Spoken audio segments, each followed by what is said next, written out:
Hello दोस्तों। आज हम छत्तीसगढ़ में जो सहायक शिक्षक भर्ती होता है उससे संबंधित इसके जो सिलेबस है उसको देखेंगे, साथ ही इस पर चर्चा करेंगे। तो सबसे पहले हम सिलेबस देखने से पहले यह देख लेते हैं कि सहायक शिक्षक का जो एग्ज़ाम होता है उसमें आपको कौन-कौन से सब्जेक्ट पढ़ने पड़ते हैं, साथ ही यह कितने अंक का आता है। तो आप जैसा देख रहे हैं, आपको सबसे पहले पढ़ना पड़ता है बाल विकास एवं शिक्षा शास्त्र, जो मुख्यतः 30 अंक का आता है। इसके बाद आपको पढ़ाई करनी पड़ती है सामान्य हिंदी की, जो 25 अंक का आएगा। इसके बाद आपको पढ़ाई करनी है सामान्य अंग्रेजी की, जो भी 25 अंक का आएगा। इसके बाद आपको पढ़ाई करनी पड़ती है गणित की, जो आएगा आपका 30 अंक का। इसके बाद आपको पर्यावरण अध्ययन की पढ़ाई करनी है, जो आएगा आपका 20 अंक का। इसके बाद आपको कंप्यूटर संबंधित ज्ञान के बारे में पढ़ना पड़ता है, जो आता है आपका 10 अंक का। और अंत में आपको सामान्य ज्ञान की पढ़ाई करनी पड़ती है, जो आता है 10 अंक का।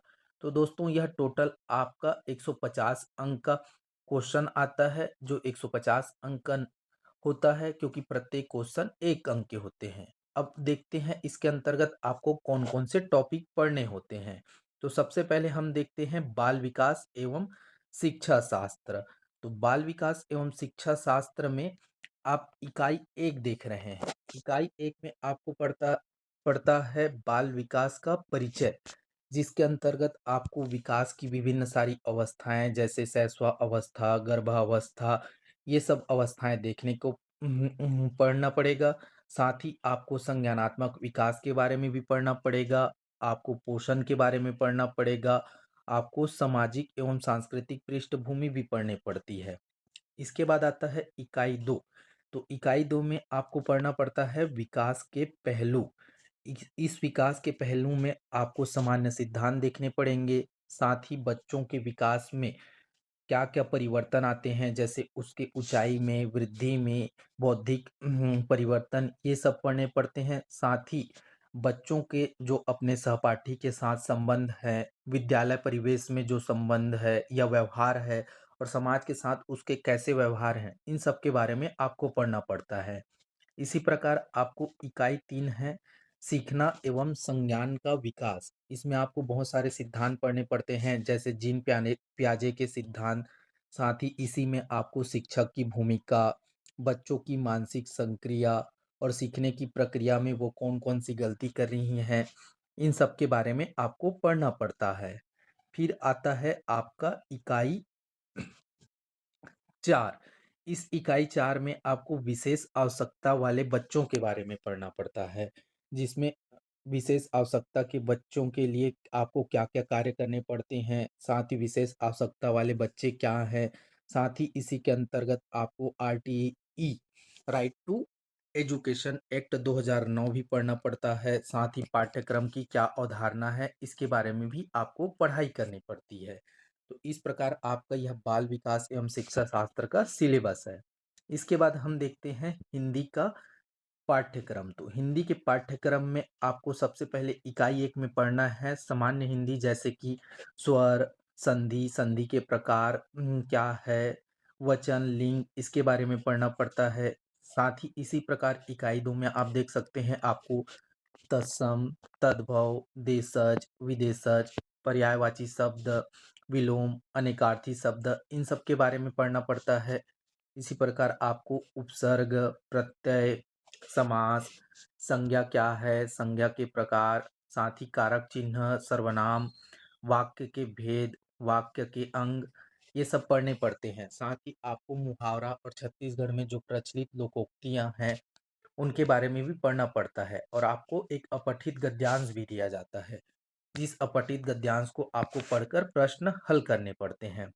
इसके बाद आपको हिंदी में सीडीपी के भी क्वेश्चन देखने को मिलते हैं, जिसमें आपको जैसे भाषा विकास की प्रक्रिया पढ़नी पड़ती है, जिसमें स्कूल आने से पहले बच्चा क्या-क्या सीखा रहता है, उसकी क्षमता क्या है, साथ ही सुनने और बोलने में उसको क्या परेशानी है, जैसे डिस्लेक्सिया, डिस्ग्राफिया, इसके बारे में पढ़ना पड़ता है। साथ ही आपको मूल्यांकन के बारे में भी पढ़ना पड़ता है कि जैसे बच्चा सीखने और लिखने में क्या-क्या गलती कर रहा है, इस प्रक्रिया में उसमें क्या सुधार करनी है, इन सब के बारे में आपको पढ़ाई करनी है। तो इस प्रकार आपका हिंदी का सिलेबस है, जो 25 अंक का होगा, जिसमें सीडीपी का पोर्शन आपको लगभग 4 से 5 क्वेश्चन भी देखने को मिलते हैं। फिर आते हैं हम लोग सामान्य अंग्रेजी के सिलेबस में। तो सामान्य अंग्रेजी के सिलेबस में आपको सबसे पहले 2 अनसीन पैसेज मिलेगा, जिससे आपको पढ़कर क्वेश्चन सॉल्व करने हैं। तो उस अनसीन पैसेज से क्वेश्चन 3 चीज़ों से रिलेटेड होगा, जिसमें कॉम्प्रिहेंशन, ग्रामर और वोकैब्युलरी, इससे रिलेटेड क्वेश्चन पूछेंगे, जिससे आपको उस अनसीन पैसेज को पढ़कर सॉल्व करना है। उसी प्रकार हिंदी की तरह अंग्रेजी में भी आपको सीडीपी पढ़नी पड़ती है। जो हिंदी से लगभग सिमिलर है। इसमें जैसे आपको रेमेडियल टीचिंग के बारे में पढ़ना पड़ता है, साथ ही टीचिंग लर्निंग मटेरियल के बारे में भी आपको पढ़ाई करनी है। थ्री लैंग्वेज फार्मूला क्या है, इसके तहत पढ़ाई कैसी करनी है या कैसे करानी चाहिए, इसके बारे में पढ़ना पड़ता है। साथ ही लैंग्वेज स्किल का क्या प्रभाव पड़ता है, इन सब की पढ़ाई आपको करनी पड़ती है। तो आप हिंदी और इंग्लिश दोनों की सीडीपी को मिलाकर पढ़ेंगे तो आपका दोनों का सीडीपी लगभग तैयार हो जाएगा, क्योंकि दोनों का सीडीपी लगभग लगभग सेम है। तो इस प्रकार आपका अंग्रेजी का सिलेबस है। इसके बाद आते हैं आपका गणित। तो गणित आपका लगभग जो सिलेबस दिया हुआ है वो सामान्य गणित की तरह है, जो जिसको हल करने में आपको ज़्यादा तकलीफ नहीं होगी। तो इसके अंतर्गत आपको भी सीडीपी पढ़ना पड़ेगा। तो गणित की सीडीपी में आपको लगभग गणित की प्रकृति के बारे में पढ़ना पड़ता है कि वह अमूर्तीकरण, विशिष्टीकरण, व्यापीकरण, उसी प्रकार बैंकिंग मॉडल हो गया, आपका समझ निर्माण की प्रक्रिया हो गई, इन सब के बारे में पढ़ना पड़ता है। साथ ही आपको रचनावादी आकलन क्या है, इन सब की पढ़ाई करनी पड़ती है। ये आपका गणित का सीडीपी वाला पोर्शन हो गया। फिर आता है इसके बाद आपको गणित के अंदर कौन-कौन से टॉपिक पढ़ने हैं। तो गणित के अंतर्गत आपको सामान्य क्षेत्रफल, आयतन, इससे संबंधित क्वेश्चन देखने को मिलेंगे। साथ ही आपको अभाज्य संख्या, विभाज्य संख्या, अवरोही, आरोही क्रम में जो संख्याएँ हैं, उसके संबंध में क्वेश्चन देखने को मिलते हैं। दशमलव प्रणाली से संबंधित क्वेश्चन मिलेंगे। आपको वर्गमूल निकालने के से संबंधित क्वेश्चन मिलेंगे। साथ ही आपको BODMAS फ़ॉर्मूला से रिलेटेड क्वेश्चन मिलेंगे। एलसीएम, एचसीएम ये निकालने के लिए आपको क्वेश्चन मिलेंगे। साथ ही आपको सामान्य औसत से संबंधित क्वेश्चन मिलेंगे।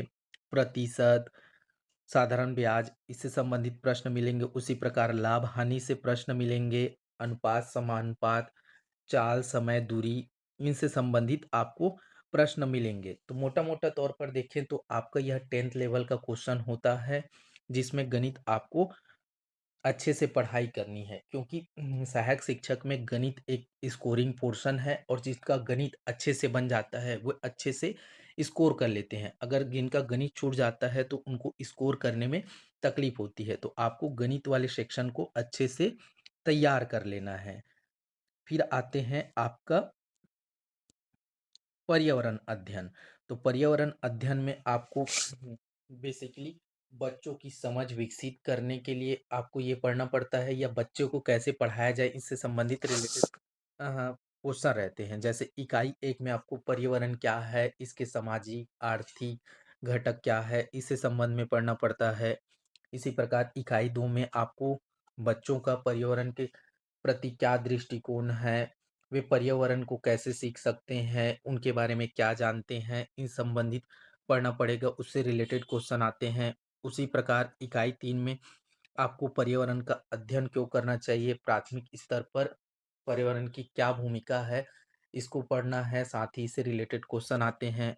उसी प्रकार आपका इकाई 4 में पर्यावरण के शिक्षण शास्त्र के बारे में पढ़ना पड़ता है, जैसे बच्चों को चित्रों के माध्यम से पढ़ाना चाहिए, नक्शा का ज्ञान कैसे होना चाहिए, समय, इससे रिलेटेड क्वेश्चन आपसे पूछे जाते हैं।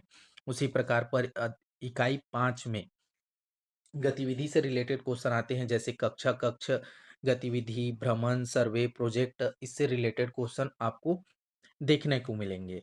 उसी प्रकार इकाई 6 में आपका परिवार से संबंध कैसे है, जैसे बाल विवाह, दहेज प्रताड़ना, बाल विवाह, बाल श्रम, इससे संबंधित कौन-कौन सी धाराएँ हैं, इससे रिलेटेड क्वेश्चन आपको देखने को मिलेंगे, जैसे बच्चों की शादी किस उम्र में करनी चाहिए या बाल श्रम के लिए कौन-सी धाराएँ लागू होती है, इससे रिलेटेड क्वेश्चन आपको देखने को मिलेंगे।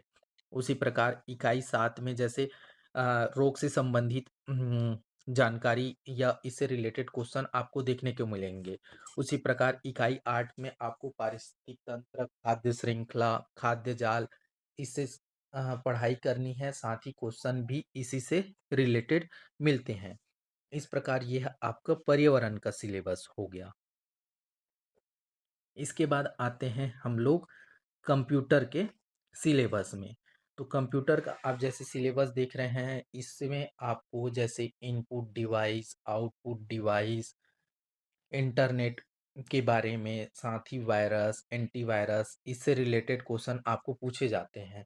तो इस सिलेबस को पढ़ाई करने के लिए सबसे बेस्ट ऑप्शन यह है कि मार्केट में जो कंप्यूटर के लिए ऑब्जेक्टिव ऑब्जेक्टिव बुक आते हैं, उसको आप खरीद लीजिए और उसी से पढ़ाई कर लीजिए। क्योंकि कंप्यूटर के जो क्वेश्चन हैं, वो लगभग रिपीट होते रहते हैं, तो आपका कंप्यूटर का 10 नंबर का जो क्वेश्चन रहता है, उस ऑब्जेक्टिव बुक को पढ़ने के बाद कवर हो जाता है। तो सबसे बेहतर है कि आप अगर कंप्यूटर की पढ़ाई करना चाहते हैं, तो ऑब्जेक्टिव बुक खरीद लीजिए और उसको अच्छे से पढ़ लीजिए। फिर आता है आपका सामान्य ज्ञान। तो सामान्य ज्ञान यह बेसिकली 10 नंबर का होता है, लेकिन इस 10 नंबर में बहुत सारे सब्जेक्ट आपको पढ़ने पड़ते हैं। जैसे इसमें इंडियन हिस्ट्री का कुछ पोर्शन ही लिखा हुआ है, लेकिन आपको इंडियन हिस्ट्री डीप में पढ़ना पड़ता है, क्योंकि क्वेश्चन लगभग प्राचीन हिस्ट्री, मिडिवल हिस्ट्री और आधुनिक हिस्ट्री सभी से पूछा जाता है। इसमें सिलेबस में केवल छोटा सा हिस्सा लिख दिया गया है, लेकिन आपको इंडियन हिस्ट्री डीपली पढ़ना है। उसी प्रकार आपका इंडियन कॉन्स्टिट्यूशन, इसमें छोटा सा पोर्शन लिखा हुआ है, लेकिन इसको भी आपको डीपली पढ़ाई करनी है, क्योंकि इसके भी क्वेश्चन आपको डीपली पूछते हैं। साथ ही इसमें इंडियन जियोग्राफी के बारे में लिखा है, तो आपको इंडियन जियोग्राफी बेसिक बेसिक चीजें ही पढ़नी है, जैसे नदी, पठार और 10th लेवल के जो ऊपर ऊपर के पोर्शन है, इसको पढ़ना है, इसको आपको डीपली नहीं पढ़ना है। उसी प्रकार इंडियन कॉन्स्टिट्यूशन लिखा गया है, इंडियन इकोनॉमिक्स लिखा गया है, तो इंडियन इकोनॉमिक्स को भी आपको बेसिक बेसिक ही पढ़ाई करनी है, इसको आपको ज़्यादा पढ़ाई नहीं करनी है। जैसे कि जीडीपी क्या है, बैंक प्रणाली क्या है, इसके संबंध में पढ़ाई करनी है। साथ ही इसमें छत्तीसगढ़ के बारे में लिखा गया है, तो छत्तीसगढ़ में भी इसमें आपको डीपली पढ़ाई करनी है। छत्तीसगढ़ का पूरा पोर्शन अच्छे से तैयार करना है, क्योंकि छत्तीसगढ़ के भी जब भी क्वेश्चन आता है, तो वह डीपली पूछा जाता है। साथ ही आप विज्ञान के भी पोर्शन छोटे-छोटे टॉपिक ही पढ़ना है, ज़्यादा ऊपर-ऊपर ही पढ़ना है। यह हालाँकि सामान्य ज्ञान 10 अंक का है, लेकिन आप इसको अच्छे से पढ़ाई नहीं करेंगे, तो आपके 10 अंक में कम नंबर आएँगे, जो आपको सिलेक्शन से रोकेंगे। तो इस प्रकार यह सहायक शिक्षक का पाठ्यक्रम है, और इसकी पढ़ाई कैसे करनी है, इसके लिए कौन-कौन से बुक की पढ़ाई करनी है, इसके संबंध में मैंने वीडियो बनाया हुआ है, जिसका लिंक आपको डिस्क्रिप्शन में मिल जाएगा। साथ ही टीचर भर्ती की तैयारी के दौरान आपको कैसी पढ़ाई करनी चाहिए, टाइम टेबल क्या होनी चाहिए, स्ट्रेटेजी क्या होनी चाहिए, इससे रिलेटेड भी वीडियो मैंने बनाई हुई है, जिसका डिस्क्रिप्शन में आपको लिंक मिल जाएगा।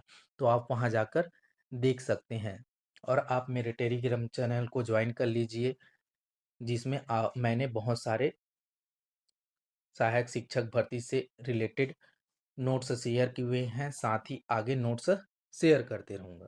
धन्यवाद।